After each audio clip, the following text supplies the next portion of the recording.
কষ্ট করে ভিডিও করি, ভিডিওগুলি ভাইরালই হয় না, ভালো লাগে আর ভিডিওই করবো না। হে ভগবান, কবে যে ভিডিওগুলি ভাইরাল হবে, ভালো লাগে না। সোনা তুমি মন খারাপ করে বসে আছো? দেখো না সবার ভিডিও কত ভাইরাল হচ্ছে, আর আমি এত কষ্ট করে ভিডিও করি, ভাইরালই হয় না। দেখো আরে আমার সোনাটা, তুমি ভিডিও ভাইরাল করবে না?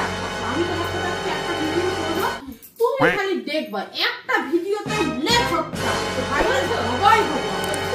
একদম সত্য। তো দেখি কিরকম। ঠিক আছে, তুমি এখানে দাঁড়াও। ক্যামেরাম্যান ক্যামেরা করো। সোনা তুমি একটু উপর হও।